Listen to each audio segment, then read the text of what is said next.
The At Your Instep podcast is brought to you by Comic Town. Check them out at www.worldofcomictown.com or search for Comic Town Gaming Center on Facebook.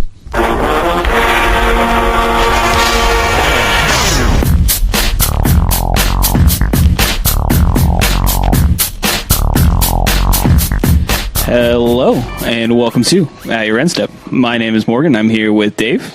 Hey. And Mike. Hello. We have another fun-filled episode for you folks this week. Aether Revolt is officially out.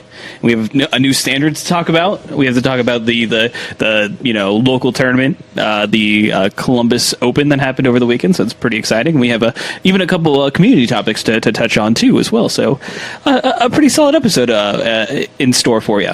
And really, I want this to go fast so I can go back to playing Resident Evil 7 and literally scaring myself. I will second. little poopy pants action going on there? Yeah, no. It's Do you play it in the dark? No, I play it with all the lights on and the volume turned down. So see, I definitely had it outside of my wife working on a puzzle in the living room, I had all the lights off when I was playing it, and she's just laughing at me, I'm cursing at the TV. And she's like, "Are you okay?" And I'm like, "I'm fine." And I told her I had to stop for a little bit. I was like, my anxiety's a little high, actually. I need to calm it down a little bit. She's like, "You think?" I'm like, "Nah." Yeah, it's an anxiety-inducing game, but it's very good, in case you're wondering. At one point while I was playing, a phone calls within the game. And as soon as that phone started ringing, my wife's phone started ringing, and I was like, "No, that can't. You're not allowed to do that. This is a thing that can't happen." Just pointing at the TV. Stop it! Stop it! I'm already on edge. We don't need this. The real world's mirror in our game. No, no. So it's like the Ring in real life. Yeah. Hey, and Rings is coming out, right? The new. It's not a sequel, right? Is it a remake? No, it's a sequel. I thought it was The Ring versus The Grudge. Is that not what it is? No. So the idea is that the Ring video from the original movie gets on YouTube somehow, and just spreads like wildfire. Wait, you mean that? The film wouldn't be believable still if it was a VHS tape in our modern world? I don't think it's really going to fly. Oh, man. Though it is funny that Resident Evil 7 definitely uses VHS tapes in the game. So true. And cassette tapes, for recorders. Yeah.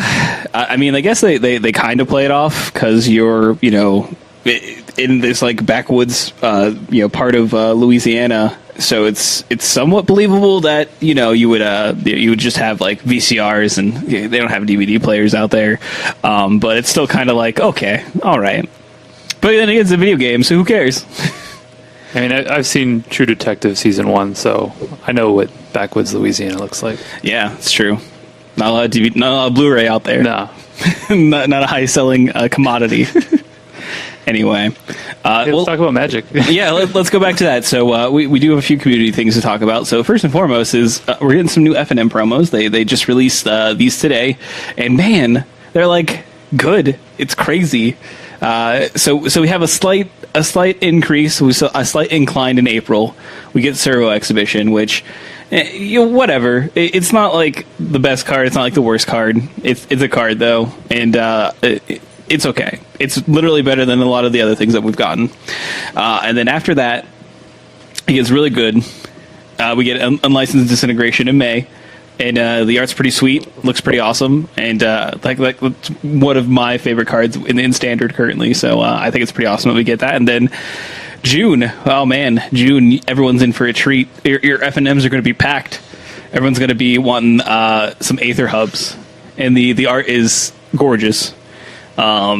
And yeah, this is just such a good get. And it's good to see that, Wizards starting to get the hint that maybe we don't want garbage cards as our FNM promos. I'm sure these have been in the works for a while. I'm sure they have to commission the art and all that way ahead of time. Yeah, for sure. It's almost like they're listening, but to be honest, these are probably in the works since before we started complaining about how bad FNM promos have been. Theoretically, I really feel I would like to see like how far in advance did you get to like plan these out. I mean, they have to commission the artwork well in advance. Sure, but they could also just like they could also just have extra artwork lying around from when they commissioned Kaladesh the Revolt artwork, which is very realistic. Not every piece of artwork that they use it gets put on a card initially in the initial printing. So Yeah, but you kind of mentioned it there, Morgan, about how like your FNMs would be packed, and I think like these promos actually would make me want to go to an FNM rather than, stay at home and play Resident Evil, for example, Yeah. So, I mean, there is something to that. I fully believe that as well. These are especially like Aether was like the real like good card to get. Not to mention like the art itself has a very like City of Brass feel to definitely. it, which is really awesome. And it kind of makes me sad because when I look at like Spire of Industry and how like terrible that art is on that card, and how awesome the art is on the uncommon Aether Hub, and how like I won't get another art on like Spire of Industry, just makes me sad. So cool art, cool cards, all upside.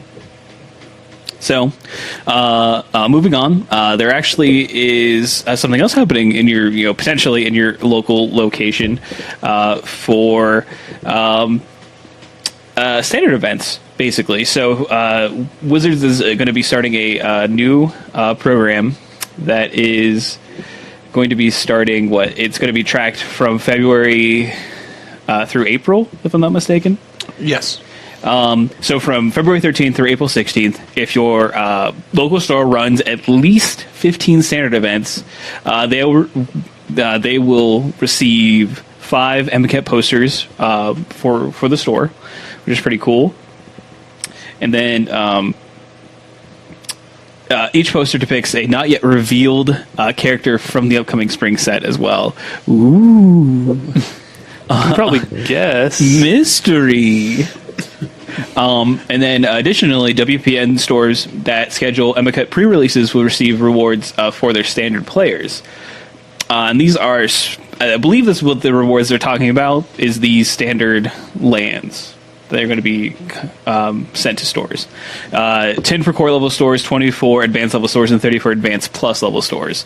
And these are battle lands, so the Campty Vistas, Prairie Stream, Cinderglade, Sunken Hollow, the black red one, Smoldering Marsh. Yeah, there you go. You did it. And these are the expedition art on a regular frame, and they are, from what we can tell, non-foil. Love it. Cards depicted are for illustrative purposes only. Actual cards may vary. Yeah, so You're supposed to say that like really fast.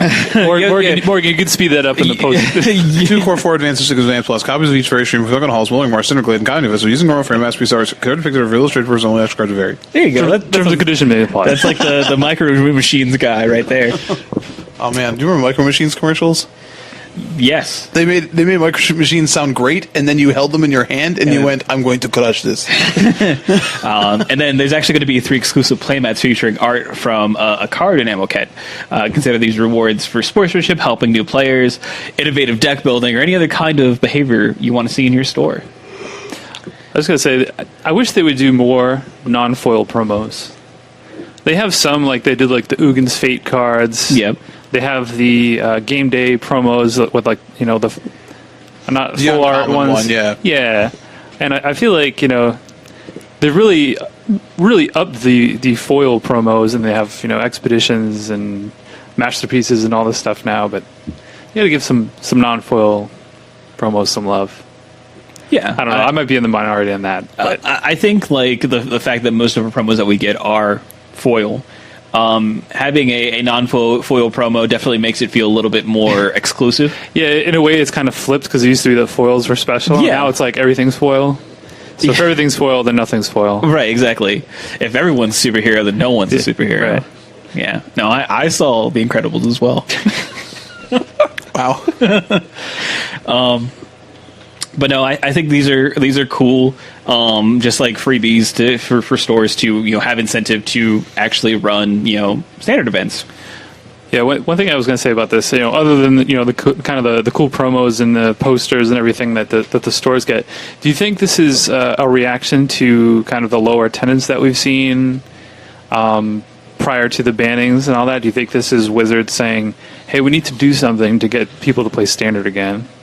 I think that's certainly possible, though they've done these a couple times recently. We had them with the packs of the treasure chest packs. Yeah. I think if I had to guess, that's certainly part of it. I think the other part, though, is that League play has been so positive on Magic Online that I think they'd like to incent. Like they have leagues for like they're doing a new style of draft league for Aether Revolt, which is like you get 3 packs and build a 30-card deck.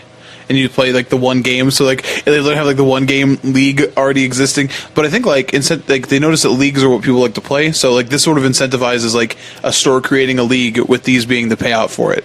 So I think it's got to be a little bit of column A, a little bit of column B. Yeah, well, that's awesome. I know that a lot of stores locally usually run 2 standard events per week, and then potentially like an IQ or something on the weekend. So. It's a fair chance that this will hopefully increase the amount of tournaments your store decides to do, and if your store already does standard tournaments, then they will hopefully sign up for this special promotion. So cool. Good luck on getting your sweet non-foil promos. And the last thing we wanted to discuss is something that is, something that has impacted our local, let's say Midwest sort of Magic community, which is the passing of a tournament player. I didn't want to forget about it or anything like that, but we. Definitely want to make note of a tournament that is in his honor. The player's name is Riley Oberhart, and he was a Indianapolis player. And obviously, our friend Elliot, and used to live in Indianapolis, so was someone that knew of this player. We have had interactions with this player ourselves personally, and then another one of our good friends, Bob Culp, actually knew this player fairly well, and he did pass tragically in a car accident, and the Magic community is sort of rallying around this and wanting to get instate this memorial tournament in order to help fund pass the funds along to his family. And this is a tournament that is going to be in Indianapolis, Indiana. It's actually going to be in a high school to make sure that they have enough room for all the people that do want to come and attend. There are a lot of people that are going to this tournament, which is very uplifting to kind of see such a great outreach for this tragic event that's happened. And it's going to be held on February 12th, and it's at Noblesville High School in Noblesville, Indiana. And there is a Facebook event set up for it, and it's the Riley Oberhart Memorial Tournament, so it's very easy to find on there. And we even have links to the tournament, and we even have links to a ways that you can even donate directly to the family if you cannot make it out. There's going to be people have donated prizes. There's going to be silent auction and a bake sale going on as well. So this is kind of a huge thing that's going on, and we wanted to shine a light on it. I know that a lot of people have already talked about it a whole bunch through their various channels, but we want to make sure that we throw our support behind it as well. Yeah, I just want to make mention that not to get into details, but Riley and his father actually passed away in the accident that was in connection to a crime being committed, not by them. They were innocent bystanders who got caught up. So it's obviously very tragic. The GoFundMe is almost hit its goal, which is incredible. And like Morgan said, like the list of things that have been donated, including by some things by some players local here, getting out there and ourselves. So it's awesome. It's an awesome idea. It's an awesome get together. It's getting media coverage, like on the news in Indiana, and just certainly it's one of those things that if you can't, we'll tweet out the information for this, as well as obviously it's going to be in the show notes. So if you're interested in this, so go. If you want to go play Modern for a really cool reason, and Indianapolis is not that bad of a drive for if you're in the Columbus area or wherever you're around. And again, if you want to just donate, prizes or money to the family or anything else, that's available too. So something to consider.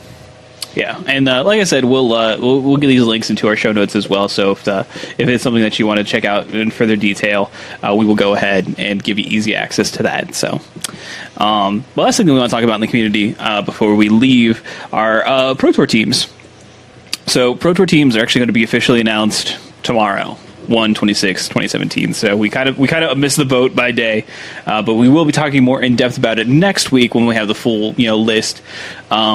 But we definitely wanted to make a note about that. And once we have the full list, then we're actually going to do a bit of a ranking of our top teams. And I think it'll be fun. They're not as expansive. They're cut down to 6 players, so it kind of makes it a little bit easier to take a look at, evaluate, and then kind of see where everyone lands. So yeah, there have been some teams that have been announced. Some teams that kind of come out and announce themselves. Yeah, ahead of time. Not officially through Wizards, and I think it's going to make things pretty fun. I think at the Pro Tour. I think hopefully it's a successful program going forward. But yeah, we'll talk about it more next week when we have all of the information available to us. Yeah, most certainly. Sorry about that. I dropped the coaster and then bumped the mic, so I apparently... the microphone, not me. Nah, not that mic. So yeah, we'll have more on that next week, but keep an eye on that for tomorrow, when you can actually take a look at all the teams participating at Pro Tour Aether Revolt. So that is everything for the community segment. So we did want to give a shout out to our lovely sponsor, Comic Town. Their championship series kicks off this weekend on the 28th. It'll be a modern 2K, and prizes paid out to the top 16. The top 4 will earn an automatic invite to the 5K at the end of the year, and it's going to be a $30 entry fee, and is that correct? $30 entry fee. Yes. Yeah, $30 entry fee. Player meeting at noon, which is a little bit of a change from the normal 10 o'clock. That is certainly interesting. So you definitely have ample amount of time to definitely get there and attend this lovely modern tournament. But yeah, this is going to be the beginning of their championship series. So if you can make it, definitely come and check it out. Also, on the next day, the 29th, there's a standard IQ, which is their kickoff of the 1K standard Star City Games IQ event. So it's still a cash money tournament that you can go, and I believe pays out the top 8. So and then top 2 get invites to the Invitational.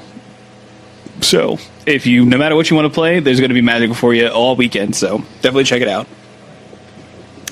Moving on, of course, we did have the Star City Games Columbus Open over the weekend, and we most certainly wanted to highlight some of the decks and things that we saw, both played and seen, I should say, because we know that Mike, of course, played in the Columbus Open and did fairly well for himself. I did.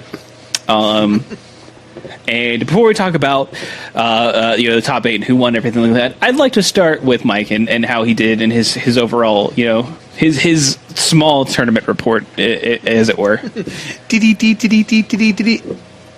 report. Do you have any tiers to grind? At myself? I don't know. So Whatever. No, I'm saying I think that's the only way I'd have tiers to grind. Oh, okay. Well, you can grind your own tiers. That's fine. So let's start off with what you played. So I played Rakblad. Rakdos, Red Black. That definitely just sounded like one of the aliens from Mars attacks. I played Red Black Zombies. If you're wondering where all the new and innovative tech was, it wasn't in my list. It was not. I looked backwards to go forwards. Correct. So I actually played 5 if you include Shock. So 5 cards from Aether Revolt. 2 Heart of Kirin and then 2 Shock and a Destructive Tampering. Honestly, this is a list that sort of existed right after the last Pro Tour that really focused heavily on the interaction between Prized Amalgam and Haunted Dead and Scrappy Scrounger. Yep. and just had a lot of good removal, and really, took advantage of Cathartic Reunion. Now, I know what you're saying. If you know that this list at all, then you know that it also played for Smuggler's Copters. But honestly, this was one of the decks that didn't feel like it got totally crushed by not having it. I had said before that in playing the list, because I had it already built, which is kind of nice, but in playing the list, that card actually was kind of awkward, because if you didn't play it on turn 2, you kind of never wanted to play it. So that's why, I played Heart of Kiran, but I only played 2. And there were many games where I just discarded it. I didn't play it on turn 2, I wasn't going to play it again. So, but I definitely settled on this list. So after we spent a lot of time testing for this format, and got together in some small groups and were working on things. And I had access to the entire Jeskai Saheeli deck. I had most of that built before even the pre-release happened. But I realized that I didn't want to keep playing mirror matches all day, because it's awful. Control mirrors are terrible, and control decks, regardless of how good the copycat combo could be, control decks are very difficult to tune. Week 1, they're just you never know what you're gonna get. So I was like, all right, well, let's start looking for decks that beat it, because that made the most logical sense to me, was figure out what beats it. And before, what beat the Jeskai decks were the zombie decks. The Jeskai decks wanted to slowly grind you out with value and use sweepers to keep small creatures off the table, but the zombie deck just always comes back from it. It doesn't care about Radiant Flames, it doesn't care about Fumigate, it just keeps coming back. And while the Jeskai decks got Disallow as a way to interact, overall, they didn't have very many ways to keep you off the board. I was sort of jokingly calling the deck in testing Black Red Flash, because post board against those decks, you really can become a flash deck. You play a Key to the City, and you don't play spells on your turn. You just bring creatures back over and over again. And testing tentatively was all right, I want to make sure I keep good results. I don't want to just be honestly, it was doing really well, especially against Saheeli. And I ended up 11-4 in the tournament and went 7-1 against copycat decks. So right off the bat, it feels good to identify something in the metagame and beat it. Actually, the only person I lost to was Todd Stevens. And his list was a little more interesting, but I will say he was the only player to cast a Stasis Snare against me in any of those decks. And it was the difference in our game 1 was if he had a Stasis Snare versus other removal spells, it slowed me down enough that he was able to grind it out. And he was the only game 1 I lost to a Jeskai deck. So, but the real draw to this deck, in my opinion, was it's got a very solid just main board, a lot of recursion, but the sideboard was really powerful. Getting access to Lost Legacy and Transgress and Descended Mindbender, the all-star of the entire weekend. The card is unbelievable. Not only does it, against the Saheeli opponent, technically get both Saheeli Rai and Felidar Guardian, which I got to do only one time, but oh my gosh, was it hot. That's also because I cast it on turn 3, but they were still only, they would have been going to their turn 3. That was the best part about it. Seems fair. Oh yeah, it's real fair. But that's kind of draws this deck in half. You put a Haunted Dead in the graveyard on turn 1 with a Insolent Neonate, and then the next turn you can bring it back. And turn 3 you're emerging your 4-drop, so you're casting an 8 mana spell for 3 mana. On turn 3, it's pretty gross. The one thing I think a lot of people look at this deck and say, okay, what's it doing? It generates so much free mana across a match that I think it's hard for even the value decks, the decks that are playing Glimmers and flashing black or back Glimmers, they don't really keep up. So yeah, it just seeing you play the deck, it just feels like you are playing on such a different axis. And you are abusing the graveyard synergies, and I mean we've talked about it before about how there's really no way to interact with the graveyard in Standard right now. So it's almost like that should be something that people should be exploring more. I feel like, because it's there's Delirium decks, but they're not really using the graveyard. They're just trying to get cards in their graveyard, but they're not recurring things for the most part. But yeah, I mean, this just felt like you were just playing on a completely different axis, and opponents just couldn't even interact with you a lot of times. Yeah, it was. Yeah, I definitely had a number of matches where my opponents afterwards were just I couldn't do anything. I played against Dan Musser, who's a friend of ours from up north, and obviously a good grinder. And he against him, so we were both 4-0 at that point on day 1, and game 2 against him, he went land go. I drew for turn. My hand was set up perfectly with a Haunted Dead, but didn't have a discard outlet. So I just passed the turn. I'm like, move to clean up. And he just goes, because he was playing Copycat. And he said after the match, he's like, this is the most helpless I felt all day, because that deck does not have, like, you could say, well, it has the combo. It's like, yeah, but I always have mana up. And the deck has a ton of removal. And so many of the removal spells in this deck are set up to beat the combo. Unlicensed Disintegration, killing both halves of the combo is great. But even like the old Lightning Axe Fiery Temper combo also does it, and it's really fun. So yeah, I was really happy with how the deck set up and what I played. As far as I started off 5-0. And then I lost to Todd Stevens, and then I won again, and I lost the last two, and I lost them to Green-White Tokens and Jund Energy Aggro, which that list is actually, I think, Matthew Longville, I think was his name. He was in like 37th or something like that. It was an interesting deck. And as far as like grinding some tiers, so all the matches I lost, like the 4 matches I lost, went 3 games, were huge grindy slogs. I had, if you do well in a tournament like this, invariably you have like some variance that goes on your side. But I definitely had some variance that, it was like, you're doing okay, you're not going to get out of the top 8, so like, or get into the top 8. So like against my Jund Energy Aggro opponent, like when he had 3 creatures in play and no cards in hand, and I had a Voldaren Pariah in hand and 4 mana in play, I bricked to my 5th land for 3 turns and then drew a Foreboding Runes, which comes into play tapped. Like, those are how my tournaments, so those rounds sort of ended. But the reason I would grind tiers is looking at my sideboard. So I told you I played 2 Shocks, but I wasn't boarding those Shocks in against the Jeskai deck. I wanted them honestly for vehicles, which I played against once.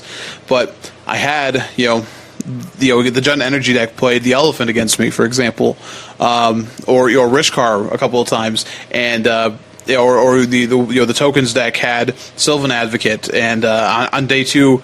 I lost to, no, I did beat the other green deck I played against, but like the energy deck also had the snake, the constrictor, and why those Shocks weren't fatal pushes, I can't tell you. I realized it as soon as I already felt bad against the Green Tokens deck, and then got punished by the energy deck, and it was like definitely against the energy deck. There were 2 moments in games 2 and 3 where I had Shock in hand, and it was useless, and if they didn't fatal push, it might have won the game. So I punted the sideboard. Yeah, I mean, it's one of those things. I mean, I could understand why you would want a card like Shock in your sideboard, but like it's one of those things where this is why testing is important, and like you figure out how you're going to board against certain matchups, and you could say like, okay, yeah, I want Shock against the small creature decks, but Fatal Push would have been just as good, if not better, against the same decks. And you, like you said, like you're not bringing Shock against the Jeskai decks anyway, or just the Healy decks. So, I mean, that's something that you live and learn. I mean, it's week 1, right? Yeah, and like you said, you could fix that going. It was just frustrating, Yeah. and like it didn't do too much. Like I said, I had some bad, a little bit of bad luck to it. I went 5-1 on day 2. Which is good, but I lost to Mardu Vehicles in a game 2 where my opponent had no cards in hand and had only 3 lands in play. We played a really long game, and like I set it up so I had lethal the next turn. All he needed to do was not draw a creature with that had 3 power, and he just drew Toolcraft Exemplar off the top to activate his Heart of Kirin. And then the next game, like that was game 2, I had won game 1. Game 3, he mulled the 5 and ran me over. Like just went guy, or shock, and I could not catch back up. And I was like, well, that happens sometimes. But I just had a couple. I felt like in a tournament where sometimes you have those good games where it's like, whoo, man, I won by the skin of my teeth here. I definitely had like 2 games I can identify that like are the difference between like a good tournament. Like 22nd is not bad. I'm not upset with how I did, and probably again deserve the losses against the green black or the green X decks just because of not playing Fatal Push. But then at the same time, it's just like, what if? So, but overall, I honestly, going into like even like if you were going to Richmond, for example, next weekend, I would really advocate for this deck. Has a ton of game against the format. Even the black green decks, I said fixed with the Fatal Push issue, but overall, like a lot of their cards that are so good right now, you can still just get around. And the nice thing is that you in a grindy game, like you just have so many blockers. Like Ballista is obviously good, but like Ballista can't just get rid of all your blockers like it can in other decks. Like, okay, cool, I'll bring back more bodies.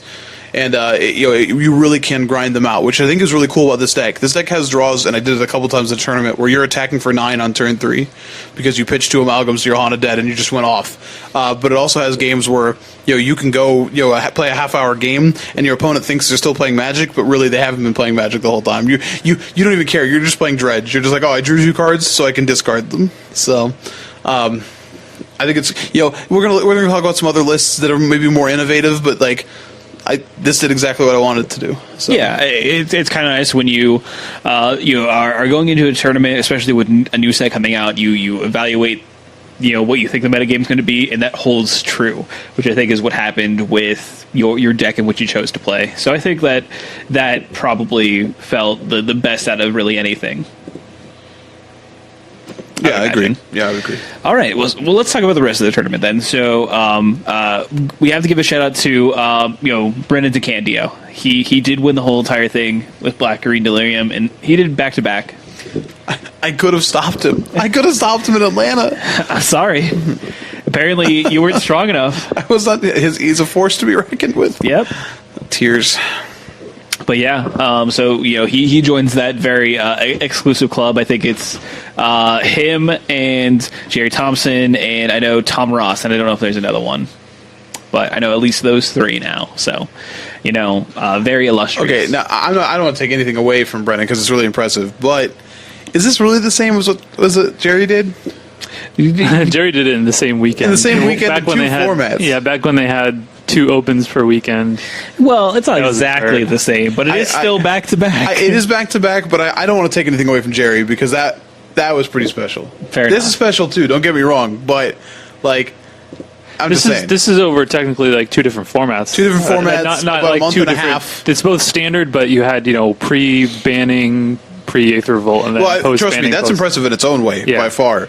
But I just give them 2 different plaques. Don't say they both just back to back. Like just identify what they did. For Jerry, man.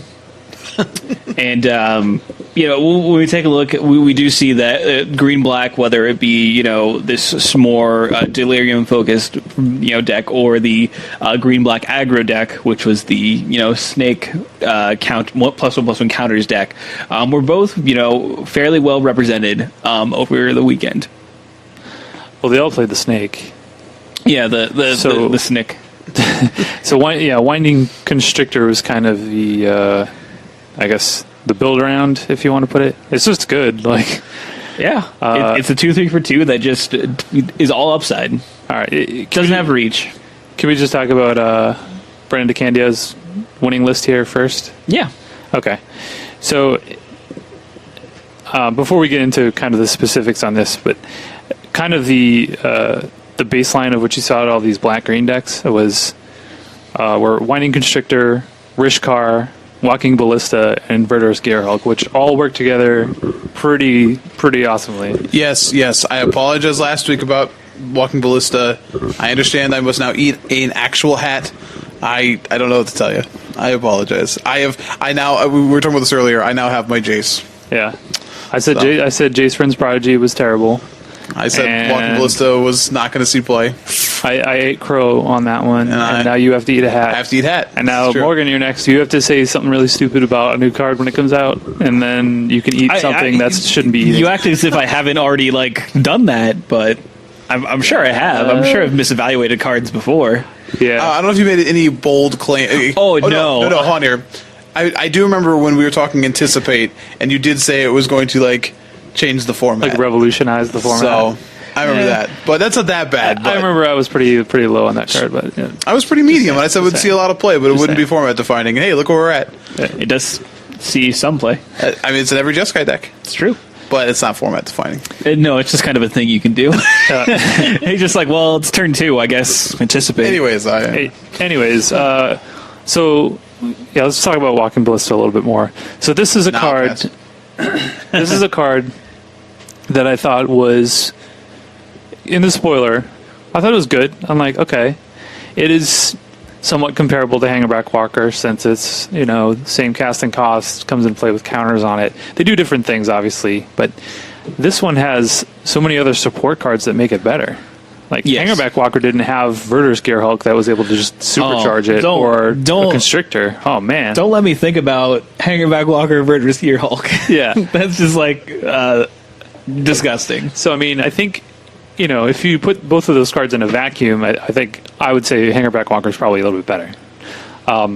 But given the context of the format and the support cards that it has, Walking Ballista is pretty busted. Yeah, I think it's just like you have the supports. You have Constrictor, you have Gearhulk, and you have Ballista, and that's sort of the holy trinity, the trifecta, and Rishkar.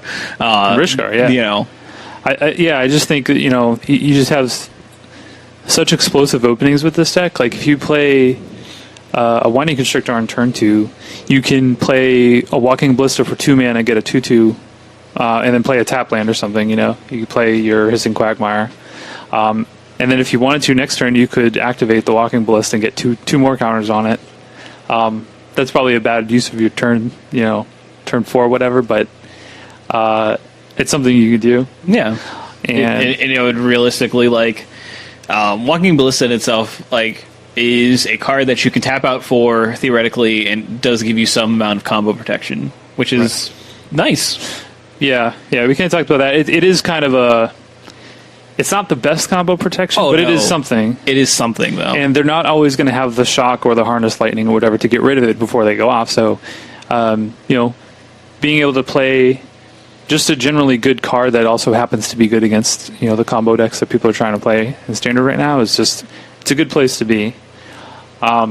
In DeCandio's list, it has the added benefit of, he went more of a Delirium slant to it, so it has the added benefit of adding, you know, when it dies, it gives you an artifact and a creature in your graveyard, which is huge. So I personally think this was my favorite of, like, the black-green decks, and he's a good player, so, you know, I wasn't surprised to see him take it down once I saw that he was in the top 8. He's playing Grim Flare, which some of the other black-green decks aren't playing, which I just think is weird. Now, maybe that's because people think that Shock was a pretty widely played card. From what I saw. Fatal Push is also good against and it. Fatal Push, sure, but it's still it's just he's so taxing. good. He's taxing all of those cards though. Like, Oh, yeah. he's just playing all the good things that compete on 2. So Yeah. He's, you know, overloading your removal. You can't possibly kill, you know, all of his 2-drops, right? And I think that, like, so I think the card, like, yeah, Ballista's obviously very good in this deck, but I think the card that, like, seems is the most underrated card in this deck is just Rishkar. Oh, Like, yeah. Like, obviously, like, making Grimflayer a 3/3 versus a 2/2 means it's just attacking through things on turn. You know, like, even if they played their own, Advocate or whatever, or their own Grimflayer, you're just like, well, I'm just attacking Snake. through it. Yeah, and I think the other thing that's important about Rishkar, if you look at the land count for this deck, for a deck that's playing 4 Mindwreck Demon and 4 Verder's Gearhulk, 23 lands is a little precarious. But You don't traverse as well. 3 Traverse the Olenwald, but I think it's important to note how Rishkar all of a sudden lets you not only, like, have enough mana to cast your Gearhulk, but actually ramp your Gearhulk out onto turn 4. So he gets to sort of cheat a little bit with Traverse and Rishkar on lands. You know what I mean? Because, like, I think in seasons past, without a Traverse or in a Rishkar in this deck, this is a 25 land deck easily with that many 5-drops and 4-drops. You know what I mean? Yeah. But he gets to cheat on that. Yeah, cheat a little. And just and for Green Black being a rock style deck generally, he gets just pack more spells in. You know what I mean? Like, that much more gas. So I think that's something that, like, as a deck building conceit, like, is subtle, but, like, Rishkar is really, really important for that. I think even just going, like, turn 2, I mean, everything starts out with a turn 2 Winding Constrictor, but it just kind of gets out of hand, right? Like, if you go turn 2 Winding Constrictor, turn 3 Rishkar, then you have a 4/5 attacking Snake and then a 4/4 Rishkar, and you play 2 cards. Yep. Like, that's not even like hard to do. That's just, oh, cool. Like, that seems like a pretty common line. And it's one of the reasons, like, we were testing, like, the Jeskai decks. I was telling people, like, it's like, yeah, Harness Lightning is good, and they're like, oh, well, I'm playing, like, Blessed Alliance, I'm playing this. I'm like, you need to play, like, Immolating Glare. Like, I don't think you're going to understand how many times you're going to have something with 5 toughness attacking you on turns 3 and 4, and your Harness Lightning is going to look awful. Yeah. So, and I think a lot of the decks that I saw, prior to this tournament, or like just in testing, how we're playing Radiant Flames, and that was like the way to keep creatures at bay. It's like that's not going to cut it a lot of times. Now, No. against some of the smaller like token strategies, sure, but if this is going to be like the baseline aggressive deck, it's not going to be good. And as we look at some of the other aggro decks, like even like the token versions that have Nissa, like all it takes is a snake and one Nissa activation to really get your board almost entirely out of reach. Yeah. Like you're just Radiant Flames is going to do nothing. You know what I mean? So yeah, Radiant Flames. I can't say. Now, granted, we talked about my deck, but I cannot tell you how many times Radiant Flames was cast against me. And you're just like, okay. And how many times I just didn't care. Now I'm a recursive deck, but the same holds true for any deck that has just like it feels so bad to cast it and just know that they have a 4/4 that's going to survive. You know what I mean? It's just like, because you're probably tapping out, or if you're tapping down low, then you're just going to get bashed by whatever's you're left losing over. so much tempo. It's gross. So yeah, Radiant Flame's probably not the most well positioned card after this weekend. By Fumigates. Yeah. Fumigate don't care. Yeah.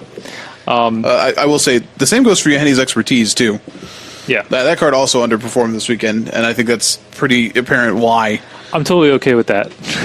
If that card was like really good, it'd be super obnoxious. And then another thing I just want to touch on the main deck here is Minorac Demon, which we kind of mentioned it, and we kind of pointed that out as a card that could be way better because there's no more Reflector Mage in the format. And sure. I think you saw it.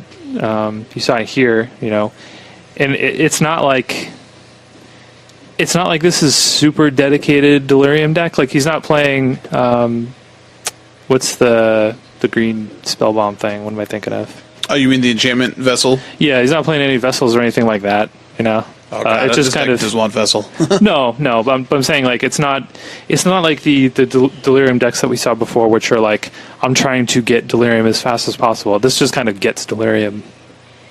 Just playing cards, you know, like you don't have to try that hard. It's just the difference between like a deck that wants Minorac Demon and a deck that wants like Ishkanah. Before they wanted Ishkanah, they always wanted Delirium. This deck, you know, it's okay if it takes 4 once. You know what I mean? Like it wants to be pressing its advantage anyways. So yeah, it just a totally different build. Yeah, it'll get there eventually. Right, that's what we're saying. But yeah, this is a super sweet deck. I think it has. We talk about this all the time about new formats. Typically, you want to try to be aggressive because people are going to try new cards, they're going to try new synergies. People that haven't really figured out like how to you know, work their control decks yet against the format because we don't know exactly like what threats they're going to be. So if you're aggressive, you're kind of in a good spot at least early on, you know, week 1. So. Yeah, I mean, I think this is a sweet call for this tournament. So, do you want to talk about some of the other ones, the 2 other black green aggro decks we had in the top 3? Yeah, we can at least like just kind of see where the differences between these lists are, and where they lie. If we take a look at Stephen Dickman's list, now do we know if this is complete? I know that there were some issues. I think, yeah, they fixed all the deck lists. Okay, there were issues with deck lists not being quite accurate, missing some cards. So, but as we can see, like this list does look fairly different. We are seeing some different cards actually being played here. We see less Gear Hulks and Ballistas, 2 Verdurous Gear Hulks and 3 Walking Ballistas. We see less removal overall. We only have 3 Fatal Push and 3 Grasp. And more lands, 24 lands actually, but still we still see with the Rishkar, and I think that is probably due to the lack of traverse that we need to see like one more land get played more than likely. But we see with this list, we are using Gluten Sleeve Siphoner as a gluten-free Siphoner as a card advantage engine, and we see main deck Cletus actually showing up. Which probably has been a sideboard card most of the time. Yeah. But another card that gets way better with no Reflector Mage in the format. Very, very true. And then we also have the main deck Nissa. So it's something that is a little bit different than DeCandio's list from what we previously saw. Yeah, this deck has a little bit of a energy slant to it. A little bit. So you mentioned the Siphoner is playing Servant of the Conduit, and it's actually playing one of the new vehicles, Yes. Aethersphere Harvester. Correct. Which was actually pretty impressive, on camera. This is a card that can swing. Like, there was one match, I believe, in the top 8, he was playing against the Mardu Vehicles opponent. He was basically just holding off, like, his opponent's whole board with just Aethersphere Harvester just sitting there, like, threatening to just block, kill something, game 3, basically negating another attacker. It's also pretty impressive if you get counters on it. Like, this deck definitely can. We're just like, I'll activate it, and I'll take down my Nissa with my Snake in play, and, oh, man, I rule the skies. Yeah. Yeah.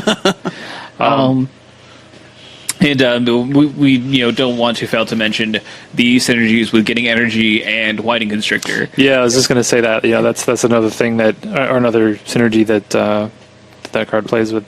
I will say, like, Whiting Constrictor is a card that, like,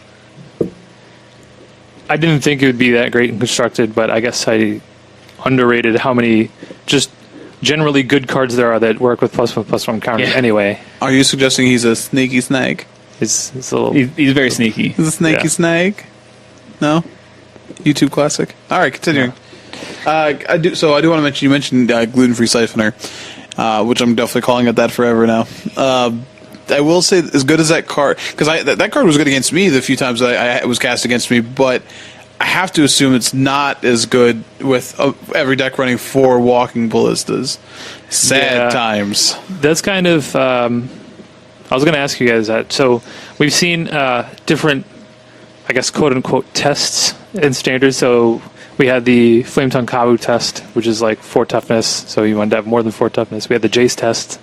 So when Jace the Mind Sculptor was in play, or what was legal, you had to kind of... You wanted to have come into play effects. On You probably weren't casting something that costs more than Jace. Right. And then we had the Reflector Mage test, which we don't have to worry about anymore because that card's banned.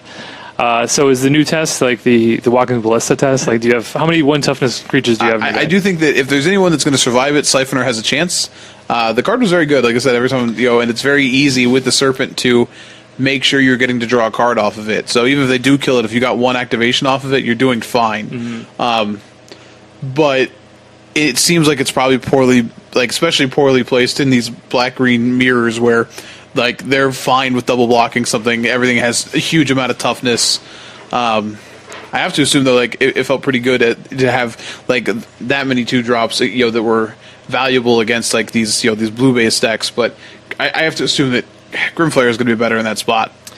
Oh, yeah. Yeah, Grimflayer, just in general, I think is just a better card. And, I think even if you get to the mid-game, which you probably will, in a mirror-type match, like, if you draw a Glint Sleeve Siphoner, it's going to feel pretty bad, versus, like, if you draw a Grimflayer, which is going to be a 4/4, it feels much better. I will say maybe it's not as easy to make it a 4/4 in this deck. He has no sorceries, and he does have some planeswalkers, but... I'm saying, like, if you're playing this deck, say if Decandio's... Well, I guess we did have this matchup in the finals. Right. But, I mean, I would imagine, having the ability to top deck Grimflayer instead of this card is... To be fair, and all apologies to Steven here, but man, Decandio drew like hot fire, just the hottest fire at the end of that matchup. Like, whew. So, sorry, buddy. But there's any other cards? I guess we can talk about, because Andrew Skorgik's list definitely had. Oh, look at this into Mindbender. Yeah, like you said, I mean, that seems like a great card in the format right now. And he also had Heart of Kieran, which I think also overperformed this weekend. And in most lists, like my list was 2, and a lot of these lists you'll see it as like a 2 of, and that feels about right. But man, it's really good at pressuring planeswalkers. Everyone talked about how Gideon was going to be the card that gained the most, right? You'll see it in the sideboards of some of the Jeskai decks, but it didn't. And Green-White Tokens had it. Don't get me wrong, Hunter Nance's list has it, but like it certainly was lighting the format on fire. And Heart of Kieran's going to be one of the reasons why, because it's really hard to cast a Gideon into a board state where your opponent can just crew their like play Gideon, take it up. Does not sound nearly as exciting as make a guy to defend. So. The way it pressures planeswalkers, that includes, honestly, Nissa and Liliana as well. So I think it would be interesting to see how these decks respond to each other. One cool play that I saw was, I believe it was Stephen Dickman. He had the Aethersphere Harvester in play, and his opponent played a Gideon. And then he's just like, okay, well, I'll cast Walking Ballista with 2 counters. All right, crew my Harvester, attack Gideon for 3, and then shoot for 1. Yeah, it's pretty sick. It's like, okay. Cool Planeswalker. Yeah, Ballista also pressures. Ballista is maybe the best card ever to see print, and I just couldn't see it. So I told you, man. I've played Triskelions in my day. It's very good. I feel like there's 2 ways I could have gone with this. I'm trying to be gracious and be like, yeah, I messed up. I feel like it would have been more fun though, just to be like adamant that everyone's wrong and they'll figure out it's bad soon. It's like, nope, just nope. double down on it. You're like, no, you'll see. You'll see in the end. Just be like a crazy guy in the Old West. It's like, y'all laughed at me, but then it'll never come true. So sad times. All right. Oh, then one last thing on Skorik's deck. So he was playing Sylvan Advocates and Catacomb Sifter, which neither of the other 2 lists were playing. So it just seems like there's a plethora of good black and green cards right now, and you can kind of build your deck in a bunch of different ways and be successful with it. Sifter's kind of interesting. You get the scries going on, which is pretty nice, and it's 2 bodies for 3 mana, which is I'm sure fairly effective when you just want to put a bunch of puzzle counters on things. So it's an interesting card to see kind of show up. All right, so I guess other than the black green decks that won the tournament, I guess the other big story was the Saheeli decks and the sheer number that we saw. I think we should at least mention green white tokens since it was in 4th. Well, yeah, we'll get to that. That's next, though, isn't it? I have it on here? No? I mean, it is, numbers-wise, next. Okay, sure. I don't know. Are you looking at the show notes, or...? We're talking about top 4. I was looking at the list. I was looking at the show notes. I'm sorry. I won't argue. Fine. No, I'm sorry. I won't argue. That's fine. It's your show, Dave. Morgan, where are we going? Let's talk about green white tokens. Okay. Overruled. Got him. So this is Hunter Nance, showing up, a notable grinder, kind of coming back at it with a old favorite in green white tokens. We do have some new updates. We have Rishkar, showing up, but we don't see any of that wonderful walking ballista action going on here in this. We have to make room for our planeswalkers. We're playing all 8 of them, being Gideon and Nissa, Voice of Zendikar. And then we have main deck Authority of the Consuls because we have to be the combo somehow, right?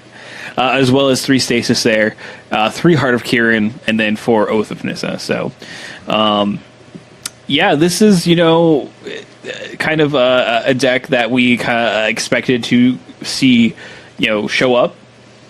And it may we do have like another couple show up in the top 64, I believe. There's actually 1/9.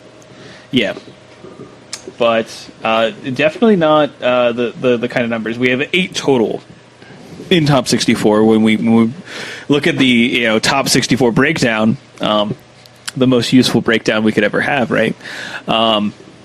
So we actually have 8 kind of showing up, which is the same as just a little bit more than the straight like green black aggro lists, but the same if you add in the green black delirium with the green black aggro list.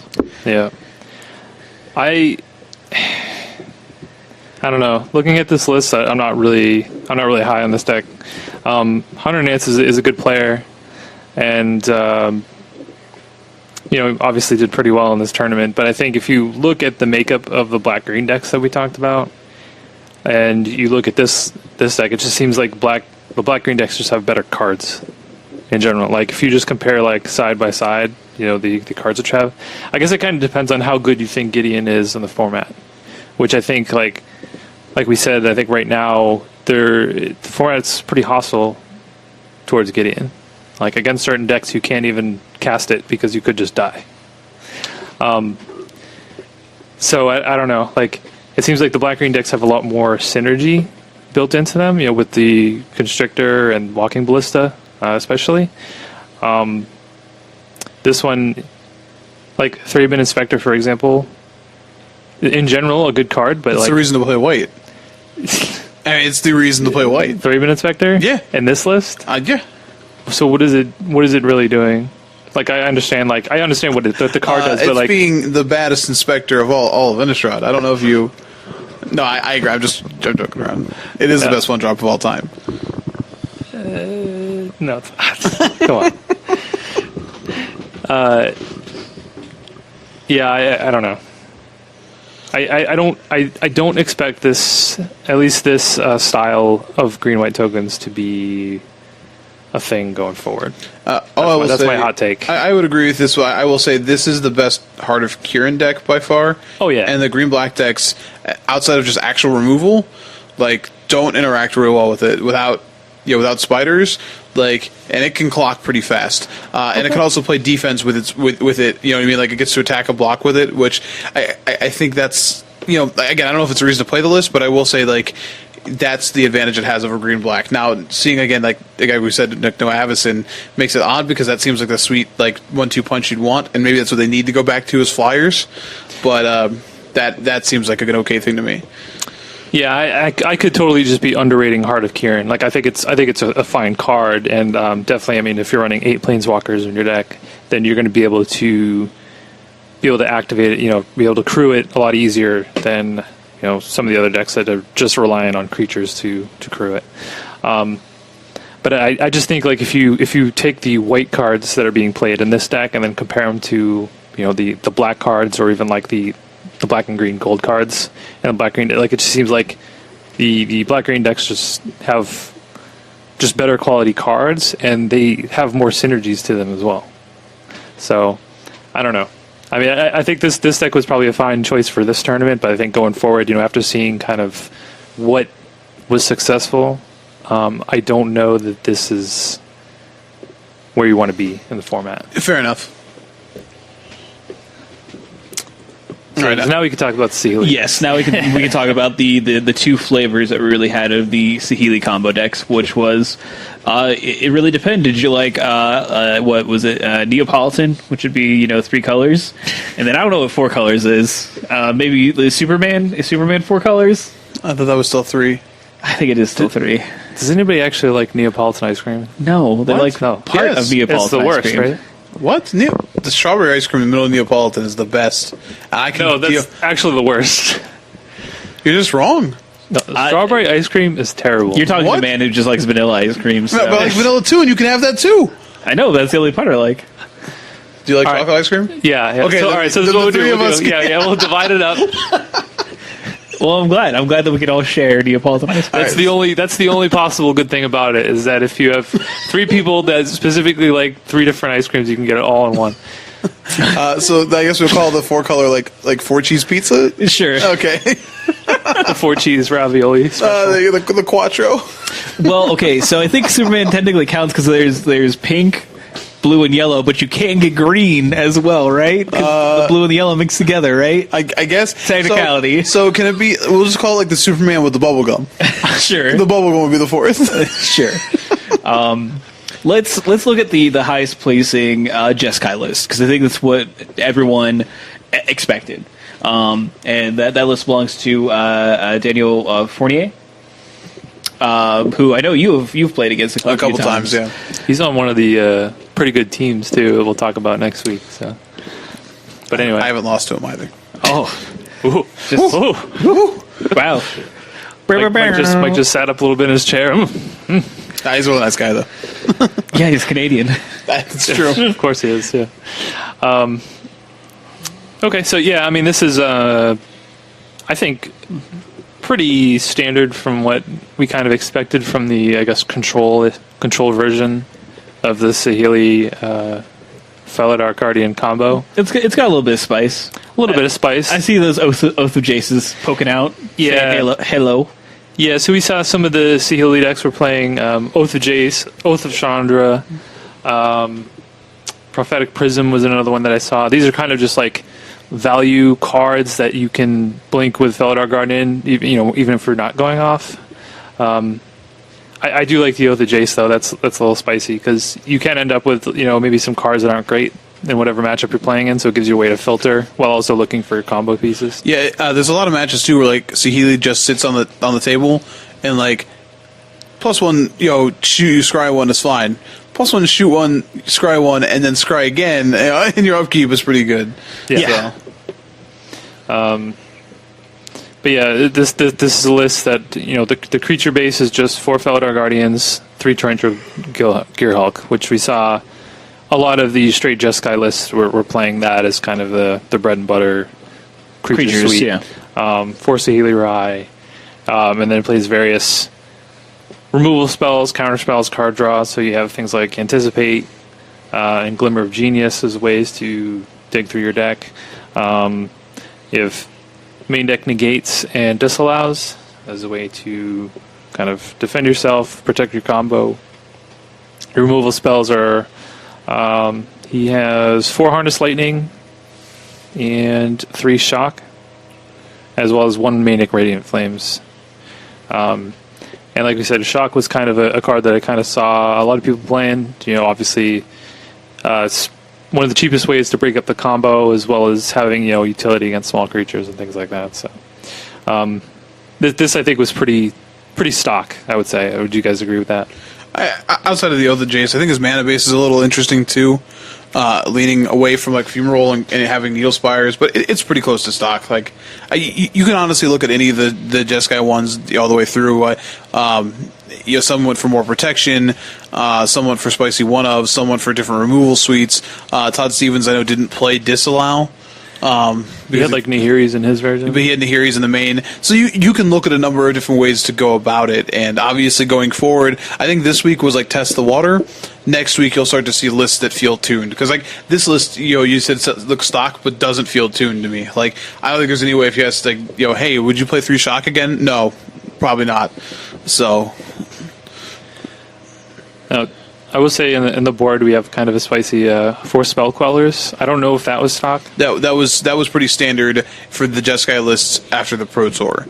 They would board into Gideons and Spell Quellers. Yeah. So. But I didn't know. I don't know if that was like a common thing between all the high placing Jeskai lists. I saw it in a bunch. Definitely the 4-color list loved, like they were playing Spellcaller in the main. Mm-hmm. Spellcaller seems like an odd one out of the board for like in the 4-color list we'll talk about in a second. They make more sense because you have a lot more creatures. Boarding them in, like I guess in the mirror maybe, but like you can't actually just board like before. You would just board all your removal out. You didn't have any targets for it, and that's why these were okay. But like you have to keep some amount of removal in for the Felidar Guardian, so maybe this just taxes that, I guess. But like I don't feel like these are as well positioned out of the board of these Jeskai lists as they were before. That's just my opinion, though. But that's what you're here for. Yeah, our opinions. No, just Mike's opinion. Oh, yeah. Well, probably. I was actually looking at Morgan specifically when I said that. Oh, okay. So, you want to talk about the 4-color list? yeah, that's pretty spicy. I will say, so I sat next to Noah Walker a number of times for the tournament, and like I just like there's multiple times where like I wasn't paying attention to his game, but then I happened to look over and just like see a board state that just made no sense to me. like board state that was just like, you have a Spell Queller in play that definitely has a spell underneath it. You have a Cloud Blazer in play. You have a Saheeli in play. You definitely have like a Nahiri in play. You have a Shielded Aether Thief in play. Like I'm just like, what is going on? What are you doing? I think he was playing the same list as Jacob Baugh.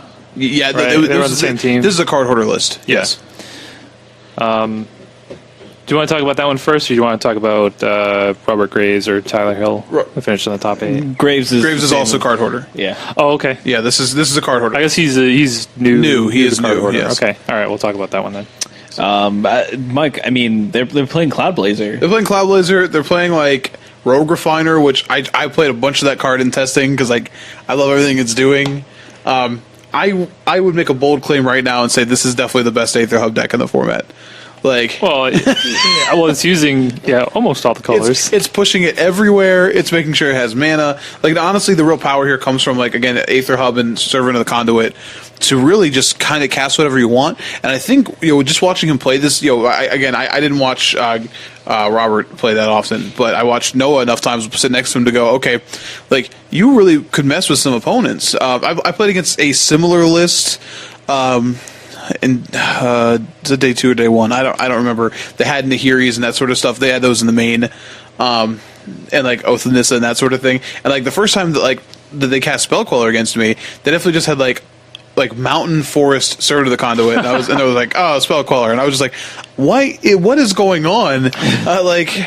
What is this?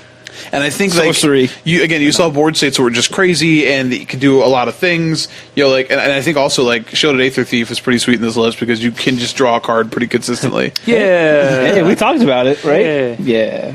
But I think like it makes more sense in a list like this. It's really just trying to play creatures. You know what I mean? Like you're not like the Jeskai deck that's trying to get anybody. Like you can board into another one of these if you want. And I don't know. This deck was pretty interesting. The build that I played against had actually a lot more Oath of Chandras in the main.